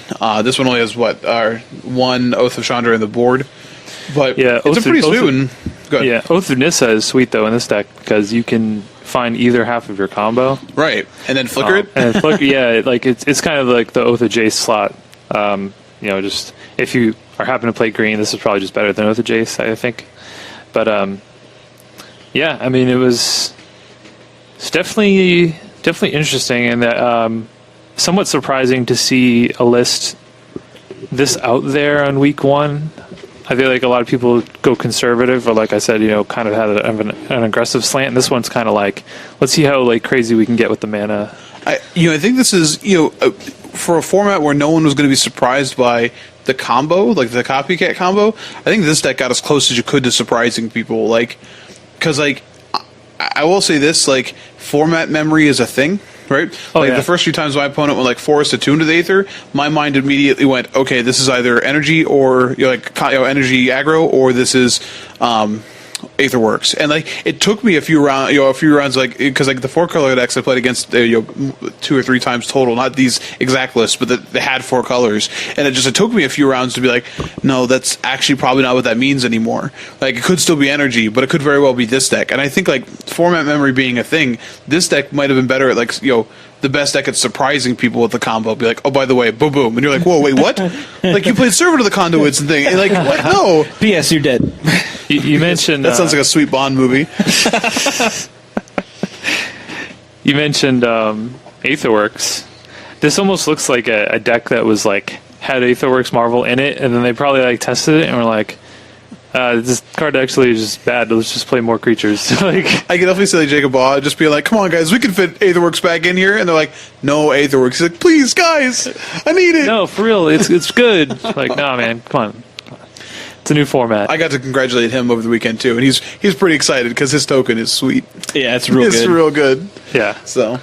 By the way, Aetherworks was nowhere to be found. It was in 64th place. That was the only copy. Barely made 64th place, and it had no Ulamog's. Yeah, barely made the page. That do you guys think that'll make a comeback, or do you think it's just not very good in the format? Would you be surprised, I guess? The right build could do it, in my opinion, but it doesn't seem like it's going to do very much. I think, actually, hold on, let me see. Look at this list. If this is the one I'm thinking of. Does this have Dynavolt Tower too? The 64th place? Yeah, I played against this guy. It didn't go well for him. He's a very nice guy, though. But I think you could have a build that makes it work. I don't think that it's going to be Ulamog, though. I don't think the Jeskai decks die to it is the way you need them to. You need the way the Emrakul could stop a control deck. And if you miss, World of Virtuoso is cool, but man, it's tough. So I don't know. Maybe there is a mashup in there somewhere where you could play, the Saheeli combo and Aetherworks and Ulamog, and Oath of Jace is your way to discard your extra Ulamogs that if you draw them or something like that. Maybe that's it. I don't know. I'm just spitballing here. Yeah, I mean that's a card that was I guess I should say that's a strategy that was noticeably, I guess not completely absent, but almost completely absent from the top 64. Welcome to the diner portion of Agron stuff. Do you guys think? What do you think about the Saheeli combo decks? Do you think it was on camera a lot, and I think a lot of the, I guess, people that you would identify as the better players in the room were playing some version of that. Do you think? And there were 24 of them or something like that? Was it 24 of the top 60 or 28 of the top 64? I thought it might have been 26 actually. Yeah, some 20 something. Do you think that's 26? 14 Jeskai Saheeli, 12 4-color Saheeli, so 26. Do you think that's a product of the deck being good, or just the better players playing it, or maybe a combination of both? I think it's got to be a combination of all of it. It's definitely a deck that a large group of players like to play, like a control deck that has a combo element that makes you believe you can outplay your opponent, right? That feeds into the playstyle and egos of a large number of Magic players. Beyond that, like, just talking to some players over the weekend, Ken Ketter being one of them, saying, like, in a long tournament like that, if you're given a deck that literally translates to X amount of free wins, then if you already have a high win percentage, then you are helping yourself, which is also true. So I think the deck is definitely good. I don't think the optimal build has been found yet, and as you can see, like, there are already decks this weekend that exposed weaknesses in it. The lack of quality removal spells, bad choices and wrath effects, that sort of thing. So I think it's definitely a player in the format, but I do think we also have shown, like, unless some amazing build comes out of the Pro Tour, which it may, and I do think that it will be very good at the Pro Tour, but I don't think it's, everyone was already talking like ban worthy on those numbers. I don't think these numbers equal ban worthy. I think these numbers equal format adjusting. Yeah, I think there was a lot of overreaction to the numbers, or the sheer numbers that we saw with this deck. And I think for reasons that we kind of already touched on, like, there are a lot of reasons why you saw a lot of Saheeli decks show up. And I don't think it's that it's too overpowered. I think it's just, it's week one, it's a new thing, it's kind of exciting because you haven't been able to play a combo deck this good in Standard for a while. And I think the format will even out, as we get into it. Again, I could be totally wrong. Maybe there's a busted version that will break out of the Pro Tour, but it does seem eminently beatable from what I've seen. Yeah, I agree that it's beatable. We were already kind of discussing that a lot of these lists don't necessarily look tuned, and that's what we see from a lot of week one lists. We see that from even week two lists. In all honesty, and sometimes the opposite is true, where something happens at the Pro Tour and then never happens again. So Eldrazi, yeah. So Jeskai control. Yeah, exactly. Or Grixis or something like that. Where those decks win a Pro Tour or do well at a Pro Tour, but do not do anything post Pro Tour, because that is sometimes a particular metagame. I thought you were saying it was so good. No, it just completely broke the format. No, that doesn't happen that often. No, it doesn't happen that often. It's more likely that a deck never sees play again than does. But I feel like we already marked on the point of free wins. I believe that pros are going to try and see if there is a version of the combo deck that beats the other versions. I think that's where they're going to try to head with that. And if they can't, then I think they're just going to move away from it. I will say, in a tournament like a Pro Tour, you're not going to get those free wins that you think you might have. With this list, because it's literally, if it wasn't on everybody's radar for the Star City tournament, which it should have been, it's definitely going to be on everybody's radar. Every team is going to have a version of this that they're going to be testing with. Every team's going to have a plan to beat this. Nobody's going to go into the Pro Tour saying, well, I beat everything except for a Saheeli combo. That's just not going to be a winning strategy. So, we'll see what happens in a couple weeks there. But to me, it felt like the deck was good, but it didn't feel like, man, like this is the only thing to be doing in the format. Yeah, I definitely feel like there's still room for Pure Freebuild to play a reasonable amount of decks. So I think that's good. All right, we have a couple more here, and I think the two you want to talk about next actually feed into what we might see pro players trying to do. Yeah, this is the next logical step, at least if you're trying to be copycat, at least. So, which one do you want to talk about first? We can just go in order. We can go Ray's list. Okay. So we had Ray Perez finishing 13th with blue-red control. So no Jeskai, just straight blue-red. This is a very Wafo-Tapa-esque list. We get 26 lands. Only win conditions are Torrential Gearhulk, Dynavolt Tower, and Wonder if you roll. Wandering Fumarole, that's it. Yeah. You could, I guess, ostensibly attack them with one of those and then shock them 4 times. So, yeah. But just basically a lot of counters, a lot of card draw. Torrential Gearhulk's really, I mean, I guess in both of these decks we're going to talk about, that's really the card.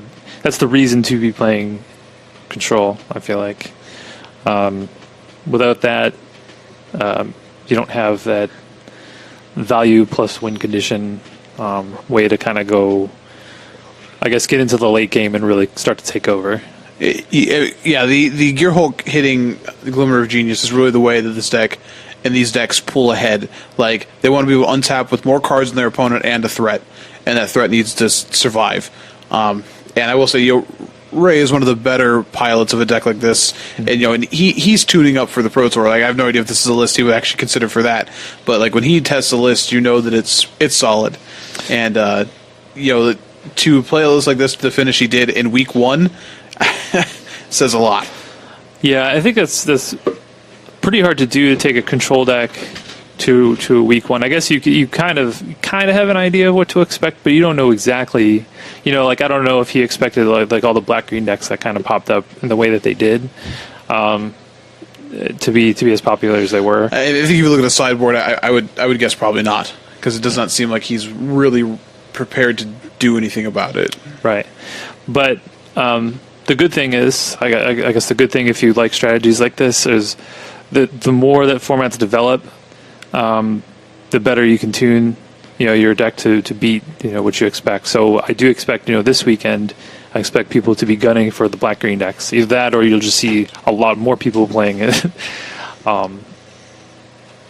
And now that we've kind of seen, some of the lists, some of the Saheeli list, you kind of have a better idea to know exactly what to expect out of those decks. So, I would say I like the Dragon Master Outcast in the sideboard. Yeah, I really like that too. That's like, I definitely was around Ray. He cast that. He goes Ojutai.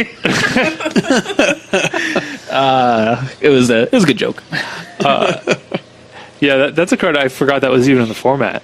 It's been a long time since I've seen that one in play. I think Jeskai Black was probably the last deck that played that consistently.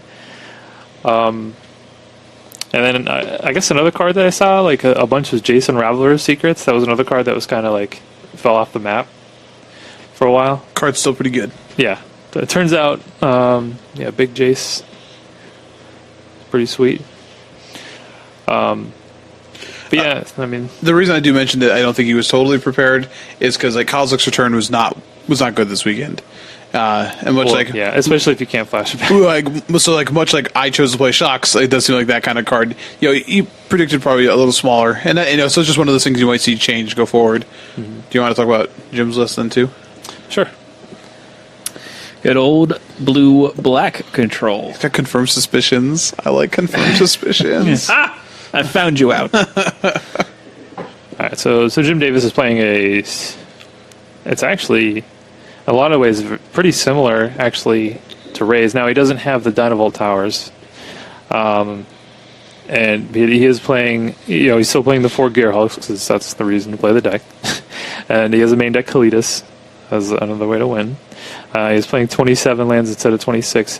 I will say one huge difference between these two decks is Ray definitely has a better mana base. You get the creature lands and the fast lands, whereas in this you got to play Submerged Boneyard, which is to come into play tapped blue-black land with no upside to it. The upside is the taps for 2 different colors of lands. Jeez, Dave. Yeah. I know you could have that, but also have a creature land. It's true. So that's a feel bad.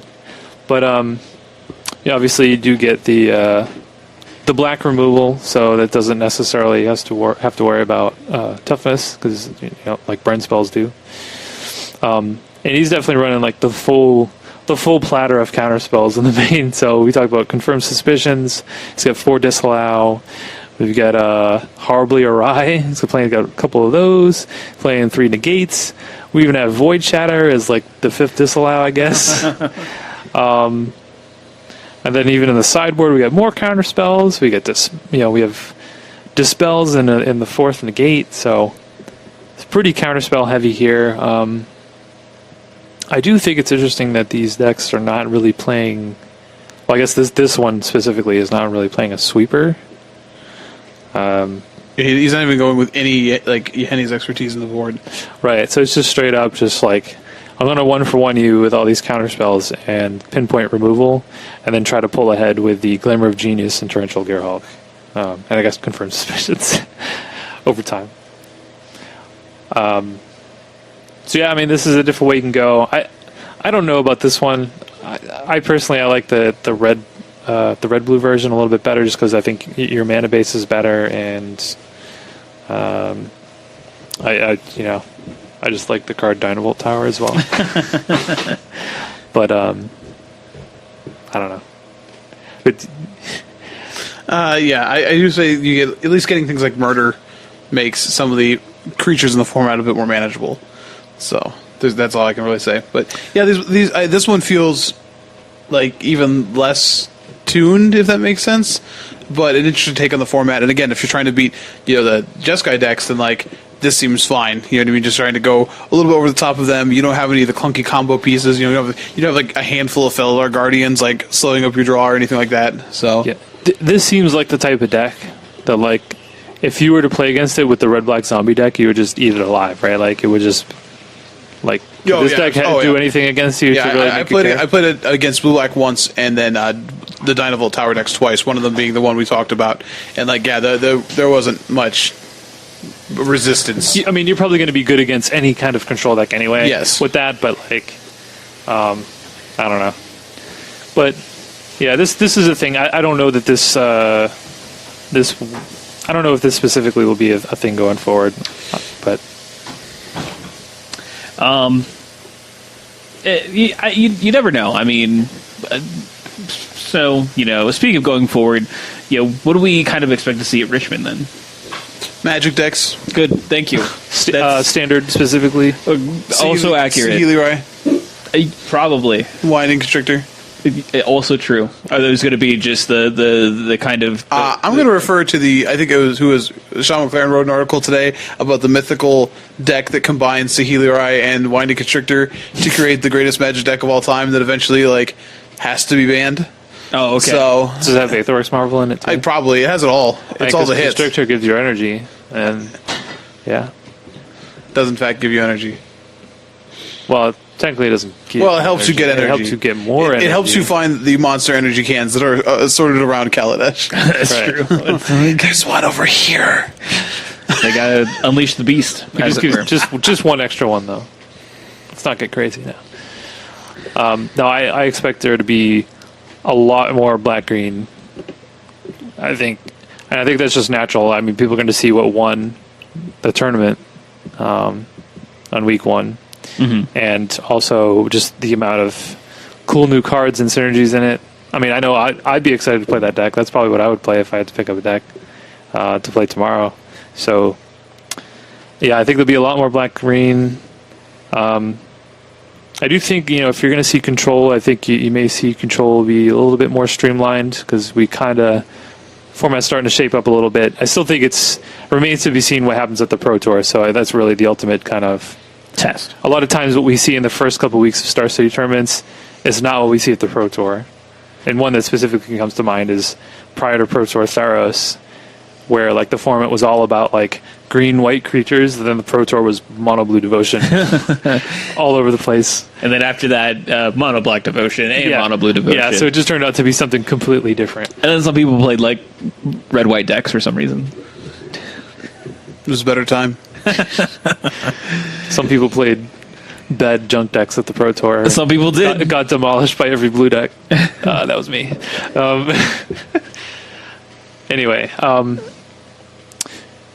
yeah, I don't know if we'll see anything super crazy new pop up this week. I expect there to be more black-green decks and probably more Delirium-style decks because of one, and because that seemed to be the most streamlined deck that we saw in week one. It's also not that far away from cards that a lot of other people kind of had. outside of like Ballista and maybe like Verdur's Gear Hulks. Like you saw the mana bases and a lot of the removal spells, and like people want to play that the black green deck. So I still think there's a lot of room to innovate within like the various four color decks.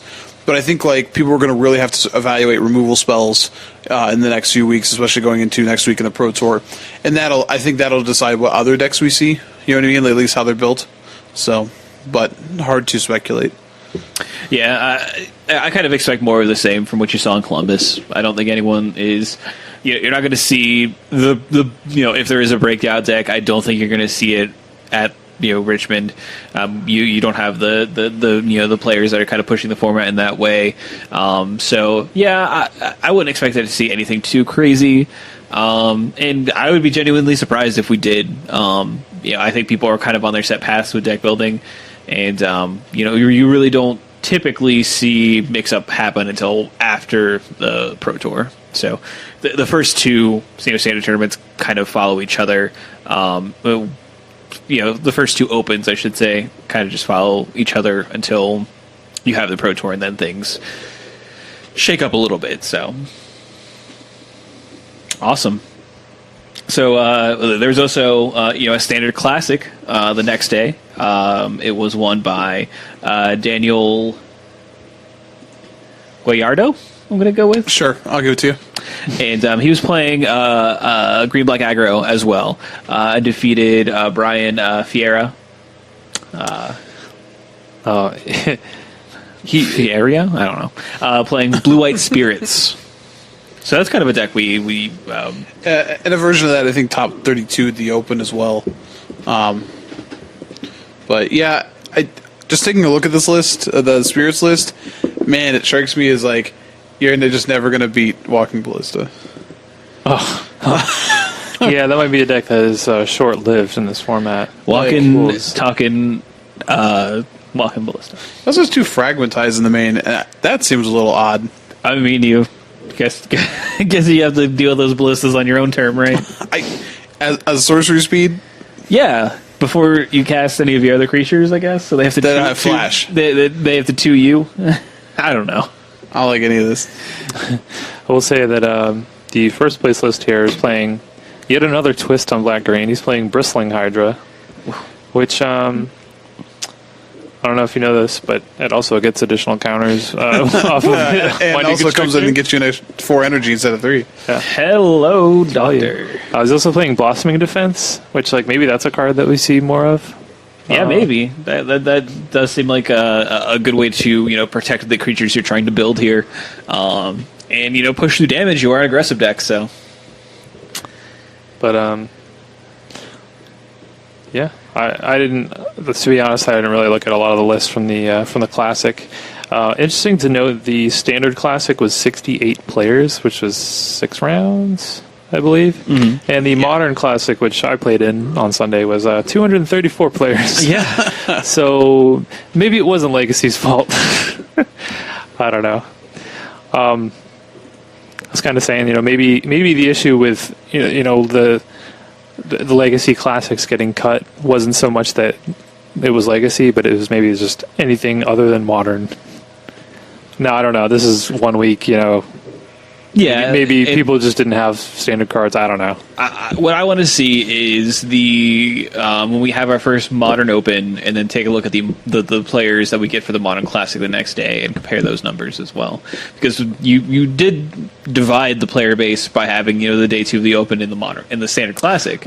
That's true. So I think we'll kind of get a better idea of how this all shakes out once we have that Modern Open and Modern Classic and kind of compare numbers. Like, if the modern, if the classic is still like a huge amount of players, then like modern's just people's format still, man.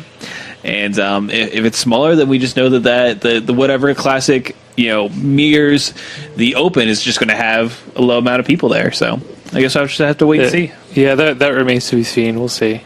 But we could talk a little bit about the modern classic. I don't know how much you guys want to get into it. I think it's interesting to note the winner was Danny Spencer. Congrats to Danny Spencer playing Ad Nauseam. One of the sweetest decks ever in Modern. And this is a deck that I predicted would have a good pickup. You know, you weaken it's bad matchups. You weaken Infect, you weaken Dredge, and then you make the decks that it's good. Like you make Tron better. Oh please! I know he wants to play against Tron all day, every day. Yeah, and you still have difficulties with sort of the Thoughtseize Inquisition decks.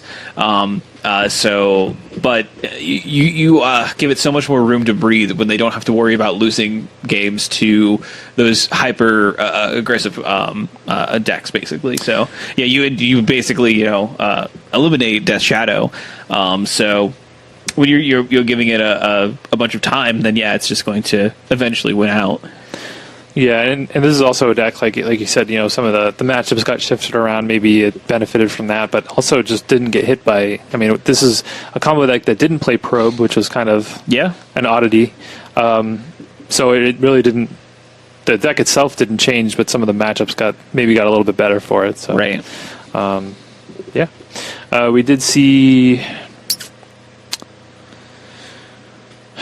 I was going to say, there was one Infect and one Dredge in the top 16. Yep. I did notice a lot of people playing Black-Green Infect. Yeah, there's definitely an uptick in that. Your tournament. Yeah, I mean, so Black-Green Infect never played Gitaxian Probe. They use discard spells. So that's how you kind of gain back that momentum of losing Get Probe, is like you still get the information, and more importantly, you get information as well as being able to actually interact with your opponent, what they're doing. And... comparing Blighted Agent to Plague Stinger, they're both evasive threats. They're both 1/1s. It's close, but you do get Phyrexian Crusader, and that card's boss. I was gonna say, that's like the big get for card that. Is great. That is the card that like really puts it over the top. I think, or, is a reason why you would want to play black. I think it. I haven't played the deck, but I would imagine like your burn matchup is probably much better with having a card that they can't kill. Yeah. So as long as you can get block, as long as you can get to 10, you're in the clear. It is a 3-drop, which might be a little slow, but yeah. But yeah, I think that might be a little bit of an overreaction, though. To be honest, like I think like the blue-green version is still plenty good. Fine. I think it's still plenty good, and I think people may have like overreacted a little bit by saying, "Oh, we don't have Probe, but let's play black-green and see how that is." It might have been a little premature, I think. Yeah, and people like just should have worked with blue-green. I mean, we even see like the list that does top 16 here is still blue-green list, so it's not something that is terrible. And we see Dredge, and we see Dredge make that shift over to Golgari Thug. So the Infect and Dredge makes sense as showing up still, but being slower. We do see a lot of sort of mid-ranges to control lists really kind of being bolstered by this. So we see a lot of like Banto Eldrazi. We see Esper Control show up, which is a deck that didn't pretty much exist, and now Fatal Push has kind of pushed that deck into existence. We see like Breach show up. What's really surprising? Really surprising, but not really that surprising. No Tron. Well, no Tron, but Abs & Company comes back. Abs & Company gets to be like a deck that gets to play the format again, and there's 2 in the top 16 here. One being the second place list, played by. I said I might be able to come back. I'm going to call that. I'm going to say I called that. Jeremo Jupiter is that person's name, which is that's a sweet name. It's a wonderful name. I want to geez. It sounds like a wrestler or something. Last name being Jupiter. That's great. That's awesome. So yeah, I mean this deck gets to be a thing, and we even see Goryo's Vengeance. So people must have just been skimping on their graveyard hate and hoping that the bannings would not. People would be discouraged from playing Dredge. Did you see a lot of Dredge? I wouldn't say that I saw a lot of Dredge. No. I played 0 Graveyard Hate in my sideboard. I was playing Grixis Delver. Man. I went with the Gambit. I actually didn't miss it. There weren't really any matchups that I played against that I would have wanted Graveyard Hate, so it kind of worked out. I do wonder, like, what was the percentage of people that were still trying, for both Infect and Dredge for the the decks that got hit. I like to see it. Maybe Death Shadow, but probably not. We have a really skewed like Magic Online metagame right now, which we could talk about in the mocks, but we'll talk about it then. And touch on it for a little bit, and why the mocks lists are kind of like, you can kind of look at some of them, but not really. But I still like there's more affinity than I think I've seen previously. Well, that's fine with me. And it's definitely interesting. I'm sad to see no burn. I really thought that the burn was kind of going to be the deck du jour for aggressive decks, and maybe that's why we don't see it. Maybe people had, cards for it.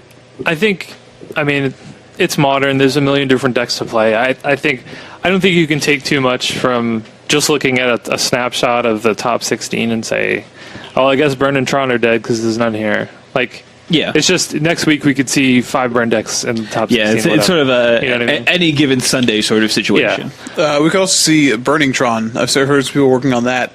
Burning Tron. Mm-hmm. I don't know. Plays Tron pieces and lightning bolts and like. Yeah, that's a new thing. And just fireballs, right? Fireballs. Yeah. With all that mana. It's just all X spells. Yeah, it's like bonfires. Yeah. Oh, that sounds sweet. Yeah, I'm not going to talk too much about. I played, pretty, I guess, stock. Not really stock list of Grixis Delver. You played the Ryan Overturf Grixis Delver list, except you made probably 5 or 6 changes from it. I understand. So, I know who you are, Dave. Well, no, okay. So I played in one of the modern challenges on Saturday. So it's one of the just 4-round side events that they do. Mm-hmm. Because I was not able to play in the main event. I had other commitments on Saturday evening, so I just played in one modern challenge. So I played Ryan Overturf's most recent list that he put out. If you look on Modern Nexus is the site that he currently writes for. He released a list, so I played his list. I switched one card because I don't think you can play that deck without Izzet Staticaster. Cards do good. But I was just going to trust that he knew what he was talking about. I played it. Only went 2-2. Wasn't great. I just changed a few things. I didn't completely overhaul it, but I didn't like having 4 mana leaks. It felt like a lot. So trimmed a mana leak, trimmed a spell snare, played some other things. Did not play any Young Pyromancers. I think without Probe, that card gets much worse. And it's kind of a card that's kind of already a little, probably not entirely needed in that deck anyway. But anyway, I ended up going pretty mediocre 5-3 in the Classic. Dropped so I can go watch the Patriots game. Congrats, they did good, by the way. Yeah. Patriots winning made up for my crappy. They didn't just win; they embarrassed the Steelers, which I'm okay with. I don't like either team, but embarrassing either one of them is fine. So yeah, I was really hoping for like Meteor to win that. I think a lot of people. More than one post about like, hey, that scene from The Dark Knight Rises could happen. I'd be okay. And I'm like, I think we should be advocating like domestic terrorism. Like maybe that's not like what we should do. But I get the sentiment. But Mike, the fire rises. The score rises.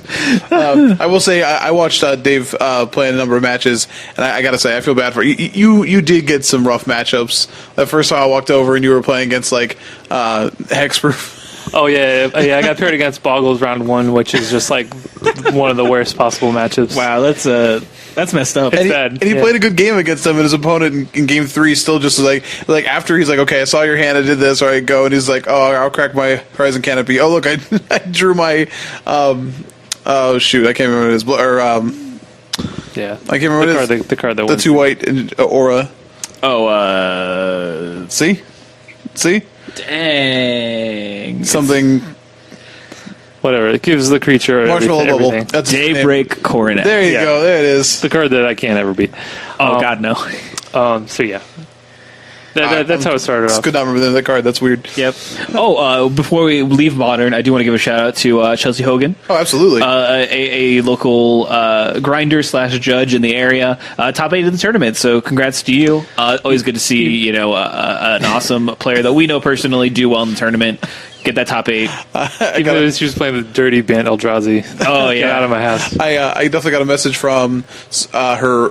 So I know her boyfriend from up north as well, and they drove down here from the Akron area, and he had scrubbed out of the open ever. So he I was like, well, I told her good luck when I left and everything, and then like he messaged me and he's like, it's like, well, she top 8'd. I don't know what I'm gonna do for the next few hours. I'm like, it sucks to be you. That's great. It's really funny. He's just like, it's like, oh well, now you're crushed. She's rocking it. Yep. Yeah, shout out. I would have to say like lots. I mean, it's hard to say lots, but definitely a decent amount of Bant Eldrazi. I mean, it's only 3, but it feels like it's the second most tied for most represented deck at this point in time in the top 16. So I think it was already like a pretty widely played deck that's pretty good. I mean, some big name pros have been advocating for it. BBD has had some pretty good success with that deck. So yeah, I think it's good. Didn't lose anything from the bannings. One would argue, its matchups may have gotten better. It's kind of similar to Ad Nauseam. So anyway, I want to point out here. I don't know if you guys saw the Abzan company list that finished in second. Just to kind of loop back to this real quick, but it was playing the Renegade Rallier Safi Eriksdotter combo in it. Oh man, cool. I thought I couldn't make this joke, so we've gone back to the number 2 list, which is Jamal Jupiter. Do you know what happens when Jamal goes X3 in a tournament like this? Morgan? No. What happens if Jamal goes X3 in a tournament? I don't know. More than likely, he drops. He does it a couple times. Stop it. Drops a Jupiter. No. Why? Jeez. You're a monster. Oh man, I can only hope that his group of friends all make that joke all the time, and he hates it. Oh, it may be. The many drops of Jupiter.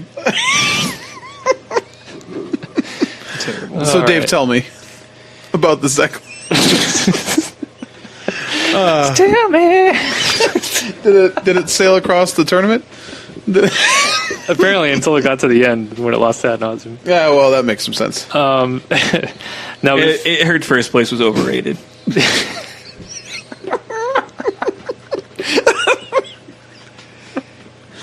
Oh man, that was great.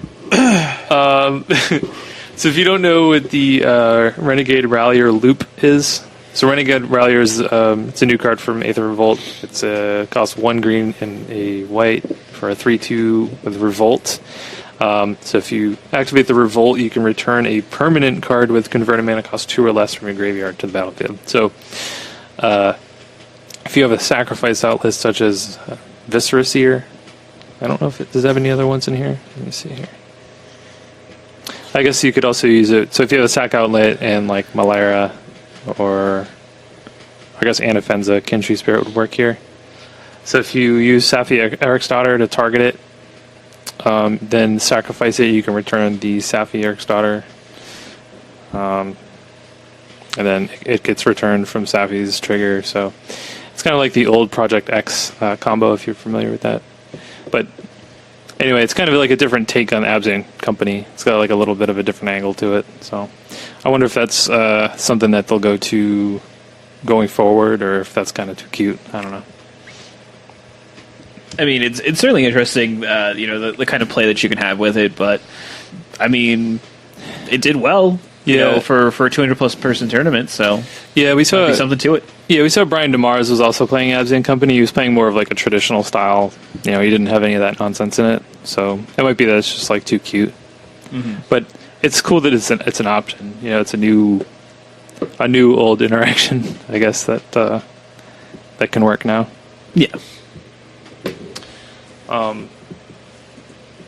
Anything else from this tournament? Nope. All right. Oh man, and we don't have to worry about a Legacy Classic. It's so good. I mean, not really that we would discuss that anyway. We would have to say who won. Yeah, this person won. I guess we have the Modern Mox filling that slot. Yeah. So we do want to give a shout out to Corey Burkhart and Steve Rubin. They were first and second in the Mox, Modern mocks that happened over the weekend, and they qualified for the year-end championship as well. Now the lists are going to be a little awkward because the bannings are in place, but Aether Revolt didn't come out till today. So Fatal Push, one of the most discussed cards for Modern, could not be played in this tournament, but you also have cards like Gitaxian Probe and Golgari Grave Troll also not being able to be played. So the lists are a little bit skewed. As far as that is concerned. Are they vastly different? Probably not, but they probably don't look like how they look from this tournament. Yeah, I think you can still take something away from this tournament, in viewing the results, for sure. There is one list in particular that I think gets much worse with Fatal Push being in the format, which we could talk about. Yeah, this is the issue with Fatal Push is people still want to play Death Shadow aggro. And you obviously can't play Gitaxian Probe, but you can still play a bunch of the other cards in the modern format, and you don't have to worry about Fatal Push. So people are just like, well, I'll just play Tarmogoyf instead. How about that? And that's what they did. And there are even if you look at Magic Online tournaments, today there are still a lot of Death Shadow aggro lists, but these lists, with Fatal Push. It's really hard to say that they can continue existing. It does. Modern's a big wide format, so who knows? But if you are playing, Death Shadow aggro before the banning, and you still want to continue doing it, your deck got a lot more expensive. We'll just put it this way: even before they announced the bannings, I was already leery about playing Death Shadow anyway, just because I was like, oh man, Fatal Push is just another cheap interactive spell that a lot of decks can play to, you can kill any size Death Shadow with. Yeah, it's not like Lightning Bolt that loses value as the game goes. And then the bannings happened, so it's like it was already kind of on the downswing, and then that just kind of killed it. Yeah, put the nail in the coffin, as it were.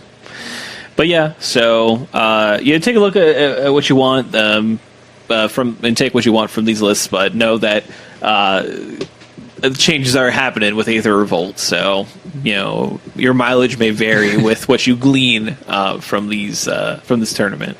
So props to Corey Burkhart playing his patented Grixis control deck. Yeah, that he's known for his tier 7. Yeah, he didn't need no Fatal Pushes. No, he's like, yeah, it's fine. I'll just bash. He'll take them. Don't get me wrong. He'll take them. He'll probably take them. Yeah, he still has Lightning Bolt. So yeah. Lightning Bolt. And and Steve Rubin was playing Bant Knight. Yeah, Bant Nightfall combo. Yeah. Well, he's playing one retreat to He has Coral. one retreat. Yeah, so it has the ability to. He does have 4 spell colors and some Selfless Spirit stuff, so he's got a splash of everything in here. Oh, so it's spirits, knights, and retreats. 3 Tireless Trackers too, just sweet. Tireless Tracker, so Tireless Tracker in play, and then use your Knight of the Reliquary and your Retreat to Coral Helm to get all of your lands out of your deck. Getting 20 clues in the process. you might be onto something. You might be figuring out a way to win that match. You might not have to recruit the mystery machine. Well, then he just plays the 4-mana blue enchantment. Yeah, you just win the game. Yeah, there you go. You have more than 8 clues in play.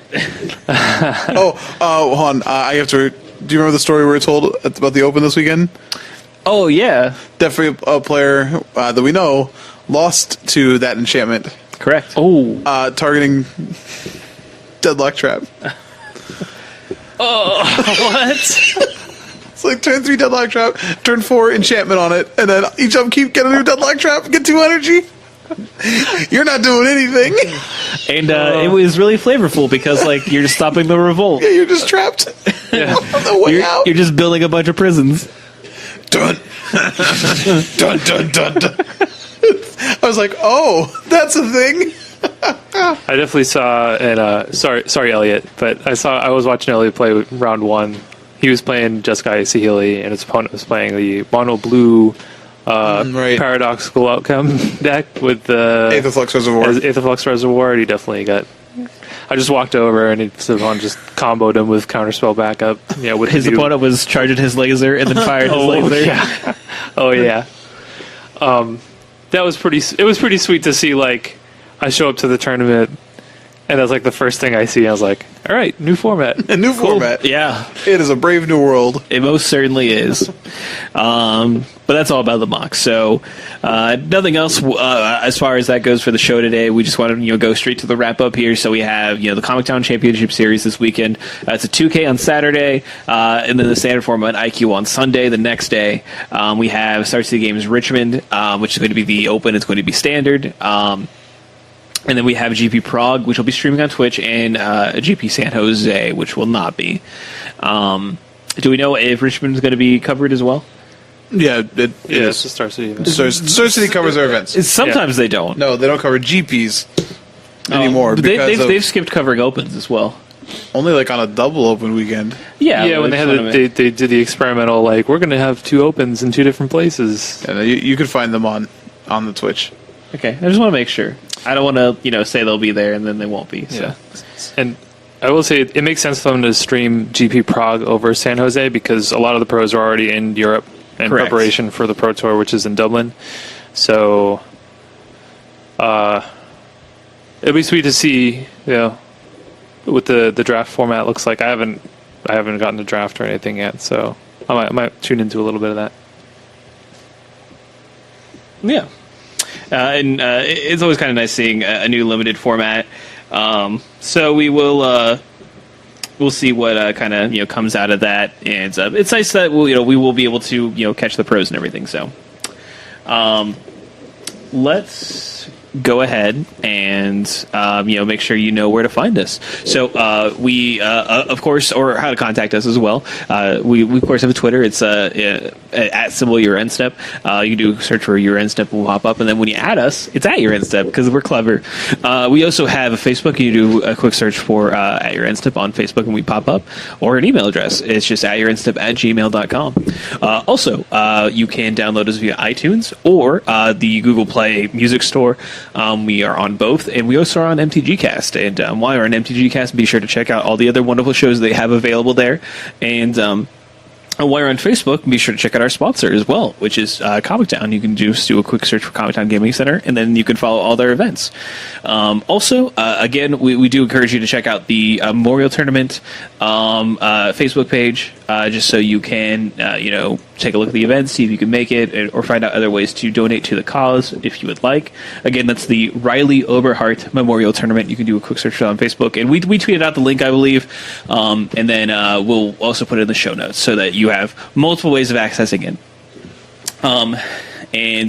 That's pretty much all that we really have for this week about your Instep. We'll go ahead and be back next week. We'll talk about Richmond and all the other fun stuff and get you prepped for the Pro Tour.